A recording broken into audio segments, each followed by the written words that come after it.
दुर्भाग्यपूर्ण है जिस तरीके से बीजेपी कर रही है। उमर अब्दुल्ला इस बिल को लेके तो बयान दे रहे हैं कि धर्म को टारगेट करने वाला है।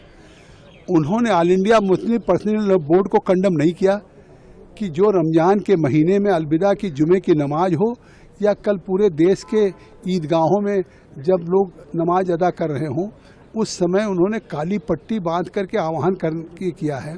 तो जिस तरह से वक्फ बिल पे all India Muslim personal law board ने इबादत की जगह पे सियासत किया है, उस पे उमर अब्दुल्ला ने चुप्पी साध रखी है। वही सरिया जानते हैं। सरिया में कोई मुस्लिम है वो पाक साफ होकर के जाता है मस्जिद में नमाज पढ़ने, वहाँ भी वजू बनाता है, वजू के बाद कि कहीं रास्ते में छींटा न पड़ गया हो।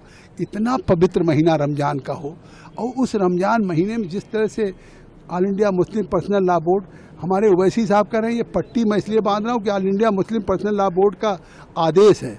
तो मुझे लगता है कि पहली बार मस्जिदों का इस्तेमाल करने की कोशिश की गई, ईदगाह को करने की कोशिश गई और उस मतलब जो जियारत करने का एक तरह से जो इबादत का था, इबादत गाह को सियासत गाह बना दिया।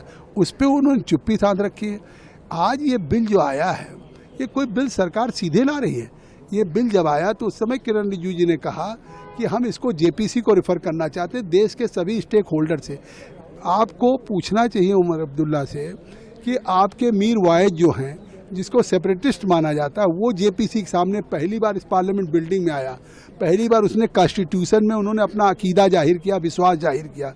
उनकी भी बात को हमने विटनेस के रूप में सुना, all India Muslim personal law board को सुना है, सभी स्टेक होल्डर सिया सुन्नी वक्फ बोर्ड, सभी राज्यों के ऑफिशियल, माइनॉरिटी कमीशन सबको सुना।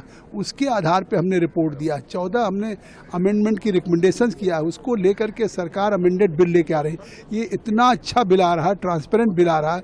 अब इसका फ़ायदा वक्फ की प्रॉपर्टी का आम गरीब पसमानदा मुसलमानों को होगा। मैं तो विपक्ष से भी कहूँगा कि मुसलमान को वोट बैंक मत समझिए, तुष्टीकरण की राजनीति मत करिए। अगर आप गरीब मुसलमान के साथ हैं, ख़वातीन के साथ हैं, पसमानदा के साथ हैं तो आप इस बिल पे समर्थन करिए क्योंकि ये देश के आम गरीब मुसलमानों के पक्ष है।